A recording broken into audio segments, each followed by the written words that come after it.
You got the team skating pretty well in the defensive zone. What more do you have to do to get the puck in the net? We still got to shoot the puck more.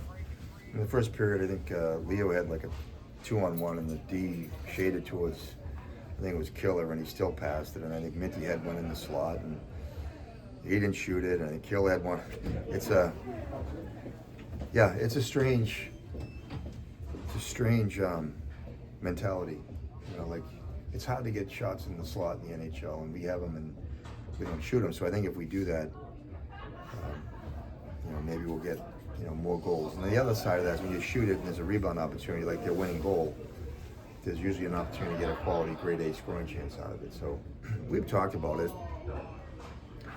We got to get a witch doctor in here or something, try and change their mindset. But we had plenty of chance. We missed open nets, and it was a really heck of a hockey game. It was fun to watch. Thought our guys played well. We were a little bit, first period, we were a little bit slow. We didn't have the same snap we had the last few games, and I thought the second and third period we played the way we want to play. It was a fast game. I thought we got on top of them quickly, and I mean they're a good team. They've got a lot of talent. They've been together for a couple of years now. Those young kids are gelling. They're a fun team to watch as well. The D get up into the play, and just it was a fun game. Leo play you mentioned, that was one where you didn't shoot a 2-on-1, and then you guys iced it, right? And they had the scoring chances after. I don't have that good of a memory. Yeah, okay. I was trying to think about maybe a teaching moment and say consequences of not shooting it when you have the shot. And then the other thing was a lot of pucks skipping over sticks or kind of eluding guys in tight areas.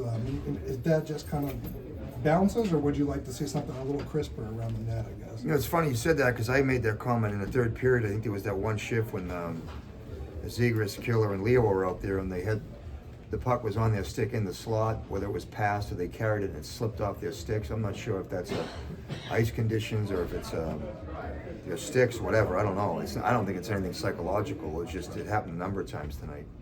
And then Frankie, obviously, a ton of chances in this game. He looks a little tense when I see him, that kind of thing. And when you have a guy who's a scorer, who's a really passionate, emotional player like that, in a contract here, all that, how do you keep him level and kind of stop him from getting in his own head in a stretch like this, I guess? Well, we've had plenty of conversations with him. The core part of his game is actually his skating and his finishing checks. You got to remember, he came through the league as a fourth line guy through the AHL and then a third line guy, and he's earned every minute of ice he's gotten. And last year was a breakthrough year, so the expectation for him to be a 30-plus goal scorer has obviously been set. I'm not worried about him scoring goals, to be honest with you. I think he brings a lot to the game that we value as a group, and that I think makes our team better, and I do believe that his shooting percentage will go up. I mean, it's really low right now. The worst thing that he can do is stop shooting the puck. So he's just got to keep shooting it. It's only game 19. He'll get his fair share of goals. A couple more games under the belt for Drew Hellison. He gets a goal tonight. What have you kind of seen from him over the last couple of games? He's been impressive to me. He's got a lot of poise and composure with the puck. He's a right shot. He's got a big, long body. He's got a long reach.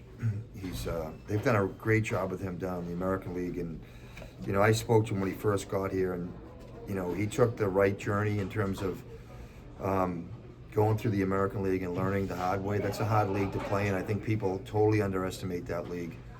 It's more chaotic than the NHL. It's more physical. There's more fights. It's more adversity. There's a lot of long bus trips, getting in at 2:30 in the morning. You got to battle through a lot of things psychologically, and then you got to play games. He shared with me that it was a blessing for him to be there. You put yourself in his skates. He was a power play defenseman at BC. He was kind of an offensive guy in an offensive team, and he goes to the American League and he's got to learn how to play defense. And it's not an easy thing. And I'm really happy for him. And I think Matt and their staff do a great job teaching these kids. And I think he's personifying that, as is Sam and as is hockey. Lundy also gets one kind of right spot at the right time. Was that fitting? It seemed like he was having a pretty strong game tonight, especially on defense, supporting low and kind of helping Gibby out there. Lundy's probably one of our most reliable players. He really thinks like a coach on the ice. The strong suit tonight, he got better on the face-off dot. That's why I saw him go out and take a lot of the D-zone draws. Great penalty killer. We're all hoping we get a little bit more offense out of him because he does get some quality ice time. But I think that'll come. Tonight's goal was a kind of a blue-collar goal that got in front of the net. But when he's on a line, he stabilizes whatever line he's on. Gibby seems to have a knack for knowing when to cover pucks, when to play pucks. How Yeah. much of a luxury is it to have like a veteran like that with that kind of poise and presence? I heard this from Billy Smith a long time ago. We were coaching in Bridgeport together, and Billy made a comment that stuck with me, that the goalie manages the game. Like he manages the entire game. He stops the play, like you said, when he needs to, when he senses the team's fatigue. He moves the puck when you've got fresh legs. They distribute the puck with their blocker when they need to move it out of harm's way. I think Gibby's been through that his whole career, and that's what veterans do, is they manage the game well. He did that well tonight.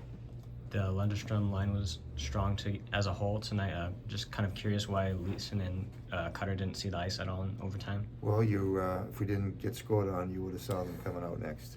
So you're in my brain. Thanks, Greg.